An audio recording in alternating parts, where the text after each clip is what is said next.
Silahkan menjelaskan latar belakang dulu dari Raja Sanjaya.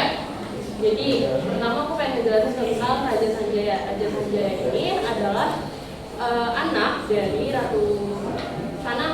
dari Dewi Sanaka yang merupakan keturunan dari Ratu Sima dari Kerajaan Kalingga. Jadi bisa dibilang Raja Sanjaya ini dari awal itu udah punya darah Kalingga, juga dari ayahnya Prabu Bratasnawa, yaitu raja ketiga dari Kerajaan Galuh. Jadi sebenarnya Raja Sanjaya ini sudah menjadi raja atas dua kerajaan sebelumnya menjadi raja atas Mataram, pertama dari Kerajaan Galuh, dari ayahnya, juga Kerajaan Sunda. Kenapa Sanjaya bisa menjadi raja atas Kerajaan Sunda? Itu karena dia melakukan pernikahan politik dengan putri dari Raja Tarubawa yang merupakan raja Kerajaan Sunda. Nah, jadi gimana dia memperluas wilayahnya itu dimulai dari Kerajaan Galuh. Kerajaan Galuh tuh sekarang itu di Provinsi Banten. Awalnya itu memerintah bagian itu, lalu dia memperluas wilayahnya hingga sampai ke Kalingga Selatan. Kalau Kalingga Selatan itu sekarang tuh di bagian Yogyakarta, agak ke Jawa Tengah bagian selatannya. Di situ Kalingga Selatan dia melakukan pernikahan politik dengan putri di sana dan mendapat legitimasi untuk memerintah di daerah situ.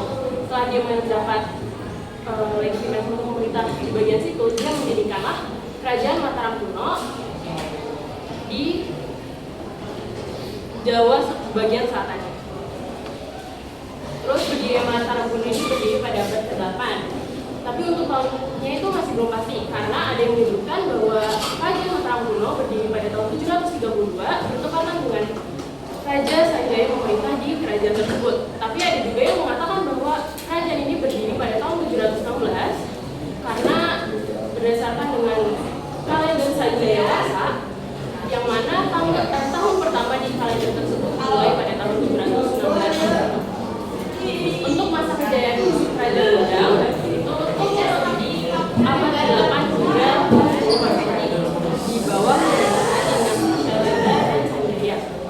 faktor-faktor awalnya itu adalah pemerintahan yang kuat seperti raja-rajanya. Kayak pertama ada Raja Rakai Panangkaran, yaitu membuat raja candi yang bercorak Buddha. Ada juga Rakai Pemerintahan, di mana pada saat itu tuh Mataram kuno sempat terbagi menjadi dua. Dinasti Cailendra sempat terbagi menjadi dua, yaitu yang beraliran agama Hindu Siwa dan juga agama Buddha Mahayana. Namun pada masa dia berhasil mempersatukan dua dinasti itu. Terus kemajuan budaya dan agama, sempat banyak yang bilang kalau pada masa kejayaannya Mataram kuno sempat menjadi pusat pembelajaran agama Hindu, ekonomi dan perdagangan. Kerajaan Mataram kuno ini memiliki hubungan bisnis kayak ekonomi perdagangan dengan Kerajaan Sriwijaya, Tiongkok, India. Juga Kerajaan Mataram kuno ini merupakan kerajaan yang agraris, jadi punya pertanian yang khusus. Pembangunan infrastruktur. Kerajaan Mataram kuno ini bisa dibilang adalah kerajaan candi karena pada masanya kerajaan ini tuh membuat banyak candi-candi megah seperti Candi Borobudur, Prambanan, dan lain-lain.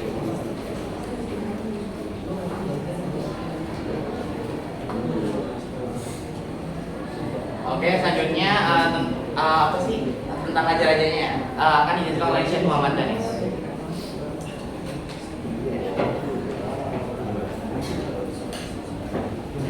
Nah, kemudian ada raja-raja yang pernah menguasai Kerajaan Mataram kuno ini. Dinasti Kerajaan Mataram kuno ini dibagi menjadi tiga, yaitu dinasti Sanjaya yang menganut Hindu Siwa, lalu ada dinasti Cailendra yang menganut Buddha Mahayana, dan juga dinasti Isyana yang menganut agama Hindu Siwa. Raja-raja yang pertama Raja Mataram Sang Rakai Mataram Sang Ratu Sanjaya. Beliau ini yang membentuk dinasti Sanjaya dan juga membangun Mataram kuno. Lalu dilanjutkan oleh Sri Maharaja Rakai Panangkaran. Raja Rakai Panangkaran ini itu mulai menganut agama Buddha Mahayani yang diduga karena dipengaruhi oleh Wangsa Shailendra. Kemudian dilanjuti oleh Sri Maharaja Rakai Panunggalan, lalu dilanjutkan oleh Raja Sri Maharaja Rakai Warak Indra. Rakai Warak ini masuk dinasti Shailendra. Jadi mulai masa raja ini, Raja Mataram Kuno ini sudah mulai berganti dinasti menjadi Shailendra, dan juga agamanya memperkuatkan pada Buddhaisme. Lalu dilanjutkan ke Sri Maharaja Rakai Garung. Beliau ini orang yang membangun Candi Borobudur. Lalu dilanjut oleh Sri Maharaja Rakai Tikir Pakipatan. Beliau ini merebut kembali Kerajaan Mataram Kuno dari dinasti Shailendra, dan juga beliau melakukan pernikahan politik yaitu dengan anaknya Barawardhana. Lalu dilanjutkan oleh Sri Maharaja Rakai Kayuwangi atau Dyahlokapala, lalu Sri Maharaja Rakai Watuhumalang, dan diakhiri oleh Rakai Watumara Batukara Dyah Balitung untuk dinasti Shailendra. Lalu lanjut ke dinasti Isyana yang diawali oleh Empu Sindok yang memindahkan kerajaan Mataram, yang memindahkan ibu kota ke Jawa Timur. Lalu dilanjutkan oleh Sri Isyana Kertawijaya, lalu dilanjutkan oleh Mahkutawana Sawardana, dan diakhiri oleh Dharma Wangsa Kedua. Terus di sini saya menjelaskan tentang hubungan bermasyarakat, mata pencaharian setelah sistem perdagangan. Jadi Mataram Kuno ini dalam bidang ekonomi memiliki mata pencaharian di bidang pertanian seperti yang sudah dijelaskan tadi, agraris, pertanian, perdagangan, kerajinan, dan kesenian. Yang bisa lihat di sini ini adalah relief bukti bahwa yang ada di Candi Borobudur yang menggambarkan kehidupan pada masa saat itu. Terus kehidupan politik kerajaan Mataram ini menerapkan sistem feodalisme, di mana sistem ini raja itu pemilik seluruh tanah kerajaan. Sistem perdagangan di kerajaan Mataram kuno dilakukan dengan berbagai cara, seperti perdagangan antar pulau, internasional, dan perdagangan bergilir. Perdagangan bergilir itu kayak di kalender Jawa menurut sesuai mengikuti hari pasaran Jawa kayak Lemi, Pahing, Kliwon, Wagirpon. Jadi pada saat itu dilakukan perdagangan. Kayak contohnya kalau di sini kayak pasar Minggu, kalau di sana namanya sesuai dengan hari pasaran Jawa. Terus kehidupan bermasyarakat di kerajaan Mataram kuno ditandai dengan adanya pembagian kasta. Jadi Mataram kuno ini masih kental dengan kasta-kasta kayak Brahmana, Satya, Waisya, Sudra.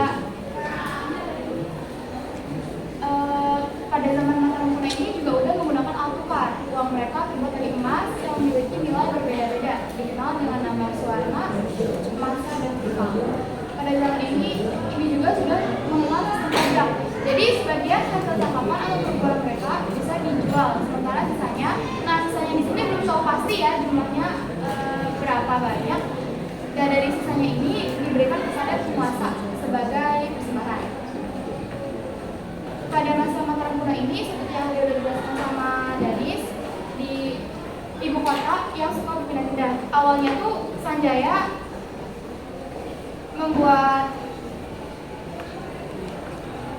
membangun Kadatan Medang di tanah Mataram. Kadatan Medang itu sama aja kayak pusat pemerintahan atau ibu kota di Mataram. Terus sama Rakai Tingkatan dipindahin ke Mamrati, terus dipindahin lagi nih sama Dyah Balitung ke Poh Pitu, terus dipindahin lagi sama Sri Mahawaja ke Mataram lagi, terus dipindahin lagi oleh Pusindok di Madiun. Nah, sama Pusindok ini benar-benar drastis banget, jauh banget dipindahin ke Madiun di Jawa Timur. Kalau ada yang tanya kenapa sih ibu kotanya tuh Mataram pindah-pindah dulu? Ada beberapa alasan, kayak sebenarnya banyak teori yang mengatakan bahwa pada saat itu adanya konflik internal di istana, adanya serangan dari kerajaan lain, adanya bencana alam. Jadi pada saat itu kan yang maksudnya bencana alam itu adanya letusan gunung api, jadi yang menyebabkan kerusakan yang signifikan pada daerah tersebut. Makanya pada saat itu ibu kota pindah-pindah. Terus ini tentang sejarah runtuh dan penyebab runtuhnya kerajaan Mataram. Sebenarnya dari keruntuhan sendiri itu ada berbagai sumber, tapi yang paling sering atau diceritakan itu tuh penyerangan Sriwijaya. Jadi itu mulanya pas itu raja itu lagi di raja itu namanya Dharmawangsa Teguh ingin menguasai kerajaan Sriwijaya dengan motif ingin menguasai maritim. Soalnya pas itu tuh pusat dengan maritim itu ada di Sriwijaya. Nah, habis itu tuh pada tahun 990 Masehi, kerajaan Medang akhirnya tuh nyerang namanya kerajaan Sriwijaya, tapi gagal. Nah, tapi karena itu tuh kayak kerajaan Sriwijaya itu kayak udah merasa kayak terancam gitu dengan kerajaan Medang. Oleh sebab itu pada tahun 1016 Masehi saat pernikahan putri dari Raja Dharmawangsa Teguh, nah itu tuh kerajaan Sriwijaya nyerang kerajaan Medang yang lagi namanya pesta pernikahan. Karena tiba-tiba serangan yang mendadak banget yang membuat di situ Raja Dharmawangsa tuh terbunuh dan akhirnya pun kerajaan Medang pun hancur. Itu juga disebut dengan peristiwa Palayang Medang atau kehancuran kerajaan Medang.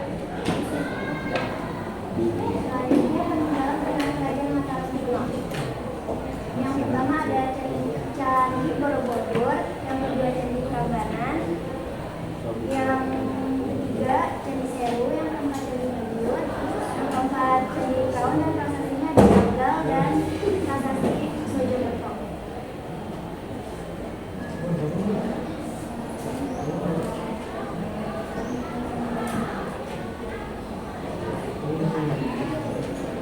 Jadi aku pengen jelasin tentang hubungan Candi Borobudur sama Candi Prambanan. Jadi awalnya Candi Borobudur ini emang dibangun untuk sebagai candi yang bercorak tidak oleh dinasti Syailendra.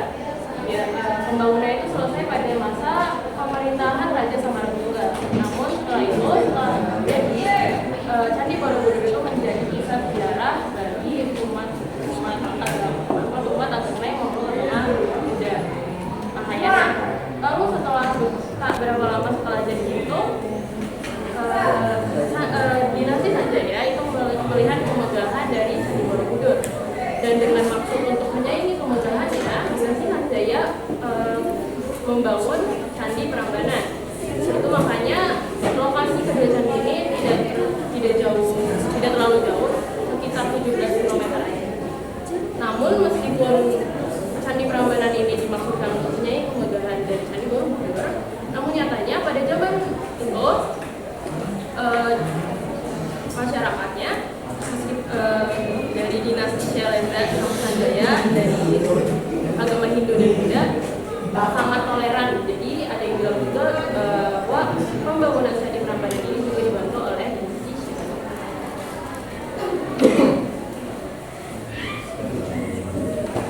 mungkin itu saja dari kelompok kami. Ada yang ingin bertanya? Ya. Siapa yang ingin bertanya? Kayak bunga, silakan. Gimana caranya relief di candi-candi itu bisa ngasih gambaran kehidupan sosial saat itu?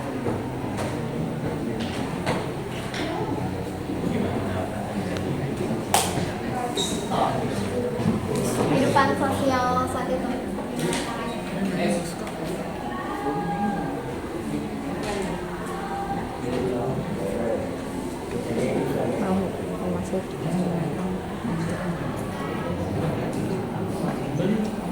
Jadi ya, kalau semua itu relief itu dibuat emang untuk menjadi kayak bukti dari kehidupan di masa itu.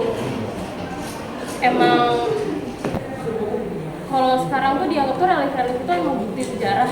Jadi emang pada zaman itu orang-orang yang membuat relief itu melihat bagaimana kehidupan masyarakat di masa itu dan menaruhnya di relief. Cukup. Ada yang bertanya lagi? Lanjut tentang relief nih. Jadi kan katanya relief itu menggambarkan suasana kehidupan di masa lalu. Tapi kok relief tuh bentuknya tuh kayak ada yang agak abstrak, agak aneh gitu. Kenapa ya? Kalau kita tahu juga kan zaman dulu tuh sangat apa ya? Adab tuh kayak masih belum ada. Ataupun gimana ya ngomongnya? Jadi sebenarnya tuh relief itu tuh bukan cuma menggambarkan tentang perilaku lingkungan atau manusia pada saat itu. Cuma faktual. Iya, jadi menggambarkan kayak ya seni juga. Jadi seni itu udah mulai dikenal pada masa itu. Terus kayak kenapa gambarnya ada yang agak itu karena sebagai bukti kalau misalnya pada masa itu juga udah ada. Tapi sebenarnya kan kita juga tahu kan sifat seni itu apa? Bebas. Jadi itu tuh muncul bisa jadi cuma dari imajinasi pembuat. Jadi nggak semua terjadi pada masa itu. Tapi kan kita juga belum tahu namanya sejarah.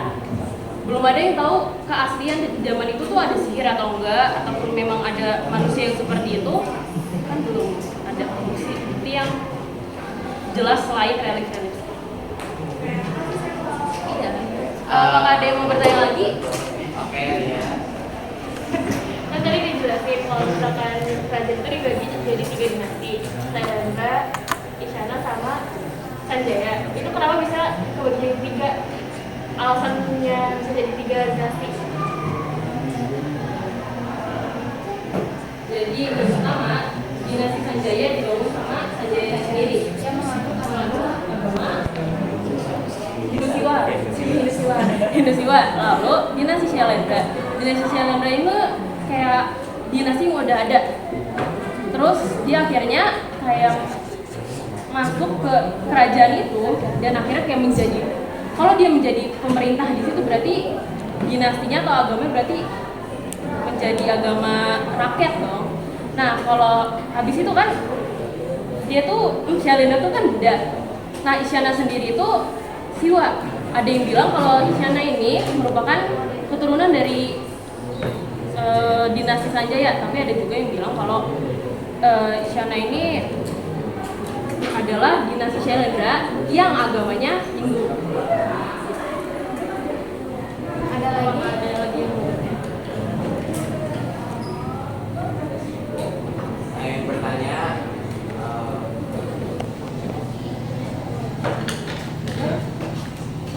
Aidan?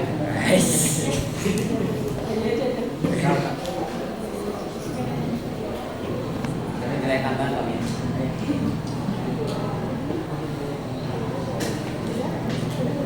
Jika sudah cukup,